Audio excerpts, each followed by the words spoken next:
नमस्कार प्रिय दर्शकों, बहुत बहुत स्वागत है आप सभी का मेरे चैनल एस्ट्रोलॉजी थलेश्वरी में। ज्योतिष सीखने की श्रृंखला को आगे बढ़ाते हैं तथा चर्चा करते हैं एक नए विषय पर। आज हम ग्रहों की दृष्टियों तथा उनके फलों के बारे में चर्चा करेंगे। देखिए, कुंडली में 12 भाव होते हैं तथा इन भावों में 9 ग्रह कहीं भी स्थित हो सकते हैं तथा सभी ग्रहों की दृष्टियाँ होती है। कोई भी ग्रह जहाँ स्थित होता है उसकी दृष्टि वहाँ से काउंट की जाती है। सभी 9 ग्रह जहाँ भी बैठते हैं, जहाँ पर भी स्थित होते हैं, वहाँ से 180 डिग्री पर अर्थात 7वें घर को पूर्ण दृष्टि से देखते हैं तथा सभी ग्रहों की 7वीं दृष्टि होती है। जैसे सूर्य, चंद्र, शुक्र, बुध, मंगल, गुरु, राहु, केतु, शनि, इन सभी को 7वीं दृष्टि प्राप्त है तथा मंगल, गुरु, राहु, केतु, शनि, इनको 7वीं दृष्टि के साथ साथ 2 अलग से दृष्टियां और प्राप्त है। इस तरह सूर्य, चंद्र, शुक्र और बुध, इनको एक एक दृष्टि प्राप्त है, जबकि मंगल, गुरु, राहु, केतु, शनि, इनको 3-3 दृष्टियां प्राप्त है। सूर्य, चंद्र, शुक्र और बुध, इनकी केवल 7वीं दृष्टि होती है, जबकि मंगल के पास 3 दृष्टियां हैं, चौथी, 7वीं और 8वीं, और गुरु के पास भी 3 दृष्टियां हैं, 5वीं, 7वीं और 9वीं। राहु तथा केतु, इनको भी गुरु के समान ही दृष्टियां प्राप्त है, 5वीं, 7वीं और 9वीं। शनि के पास भी 3 दृष्टियां हैं, तीसरी, 7वीं और 10वीं। राहु केतु हमेशा आमने सामने होते हैं। ग्रह जहाँ बैठते हैं तथा जहाँ दृष्टि डालते हैं उन भावों को प्रभावित करते हैं तथा वो कैसा फल देंगे, ये कुंडली में उनकी स्थिति कैसी है उस पर निर्भर करता है। यदि वो कुंडली में कारक है तो पॉजिटिव रिजल्ट देंगे जब भी उनकी दशा अंतर्दशा आएगी। यही यदि वो कुंडली में मारक है तो नेगेटिव रिजल्ट देंगे जब भी उनकी दशा अंतर्दशा आएगी। कुंडली में मारक तथा कारक ग्रह को हम जब समझेंगे जब हम कुंडली एनालिसिस करेंगे। अलग अलग लगन कुंडली में कारक तथा मारक ग्रह भी अलग अलग होते हैं। आइए समझते हैं ग्रह कहाँ स्थित होकर किस भाव को देखता है। जैसे इस कुंडली में ये सूर्य प्रथम भाव में स्थित है तो इनकी दृष्टि कहाँ पर जाएगी, इसको देखने के लिए हमें यहाँ से काउंटिंग स्टार्ट करनी पड़ेगी जहाँ ये स्थित है। 1 2 3 4 5 6 7। सूर्य की दृष्टि 7वें भाव पर आएगी। अब चंद्रमा को देखते हैं। चंद्रमा जहाँ स्थित है वहीं से हम काउंटिंग करेंगे। 1 2 3 4 5 6 7। चंद्रमा की दृष्टि प्रथम भाव पर आएगी। इसी तरह जहाँ शुक्र स्थित है वहाँ से हम काउंटिंग करेंगे तथा जहाँ बुध स्थित है वहाँ से हम काउंटिंग करेंगे। अब आते हैं मंगल पर। मंगल को 3 दृष्टियाँ प्राप्त है, चौथी, 7वीं और 8वीं। तो मंगल यहाँ पर दूसरे भाव में स्थित है तो हम यहाँ से काउंटिंग करेंगे। 1 2 3 4। मंगल की चौथी दृष्टि 5वें भाव पर आ रही है। आगे बढ़ते हैं। 5 6 7 और 7वीं दृष्टि 8वें भाव पर आएगी और 8वीं दृष्टि 9वें भाव पर आएगी। आगे बढ़ते हैं। गुरु के पास 3 दृष्टियां हैं, 5वीं, 7वीं और 9वीं। तो गुरु यहाँ पर पंचम भाव में स्थित है तो यहाँ से हम काउंटिंग करेंगे।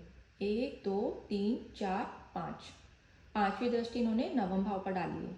6 7 और 7वीं दृष्टि इन्होंने 11वें भाव पर डाली है। 8 9 और 9वीं दृष्टि इन्होंने लगन पर डाली है। गुरु के समान ही राहु केतु की दृष्टि होती है तो इनको भी हम ऐसे ही काउंट करेंगे। जैसे ये राहु यहाँ पर चतुर्थ भाव में स्थित है तो यहाँ से हम काउंटिंग करेंगे। 1 2 3 4 5। इनकी 5वीं दृष्टि 8वें भाव पर आएगी। 6 7 और 7वीं दृष्टि 10वें भाव पर आएगी और 9वीं दृष्टि 12वें भाव पर आएगी। इसी तरह केतु की दृष्टि को भी देखेंगे जैसे हमने राहु की देखी है, गुरु की देखी है, क्योंकि इनकी सेम होती है दृष्टियाँ। शनि को देखते हैं। शनि यहाँ कहाँ पर स्थित है, यहाँ पे ये 6ठे भाव में स्थित है तो यहाँ से कौन से भाव में दृष्टि डालेंगे, काउंट करते हैं। 1 2 3। ये 8वें भाव को देखेंगे। 4 5 6 7 और 12वें भाव को देखेंगे। 8 9 10 और तीसरे भाव को देखेंगे।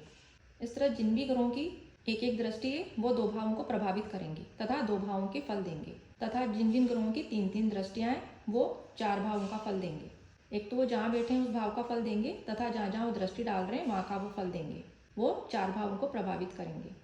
इस प्रकार हमने ग्रहों की दृष्टियों को समझा। अब कुछ पॉइंट्स हैं वो भी हम समझ लेते हैं ताकि इन दृष्टियों के प्रभाव को हम अच्छी तरह समझ सकें।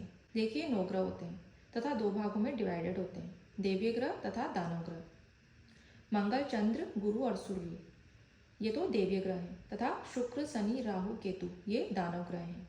देवीय ग्रह आपस में मित्र होते हैं तथा दानव ग्रह भी आपस में मित्र होते हैं तथा देवीय ग्रह दानव ग्रहों से शत्रुता रखते हैं तथा दानव ग्रह देवीय ग्रहों से शत्रुता रखते हैं। लेकिन अकेला बुध सभी से मित्रता रखता है, सिर्फ मंगल और चंद्रमा को छोड़कर। यह इन दोनों को अपना शत्रु मानता है।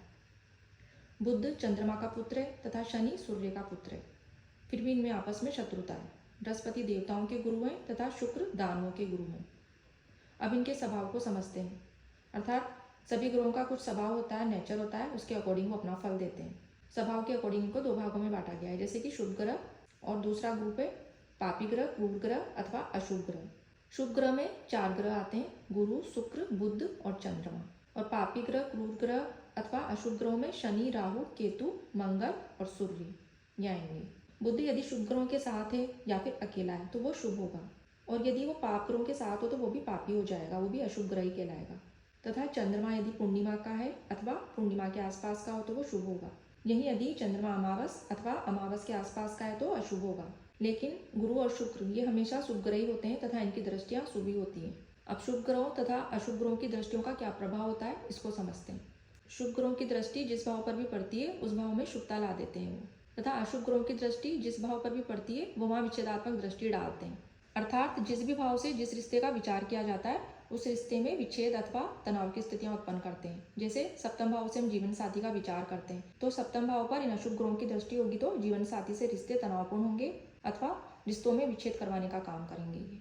अब ग्रह जब स्वयं के घर को देखता है तो अच्छा फल देगा तथा मित्र के घर को देखेगा तब भी अच्छा फल देगा। इस तरह आपको दृष्टियों का प्रभाव समझ में आ गया होगा कि शुभ ग्रहों की दृष्टि है वो कैसा प्रभाव डालती है तथा अशुभ ग्रहों की दृष्टि है वो कैसा प्रभाव डालती है। मैंने आपको बहुत आसान तरीके से समझाने का प्रयास किया है। आशा करती हूँ आप सभी को बहुत अच्छे से समझ में आया होगा। मेरा वीडियो पसंद आया हो तो चैनल को सब्सक्राइब करिए, वीडियो को शेयर करिए। बहुत बहुत धन्यवाद।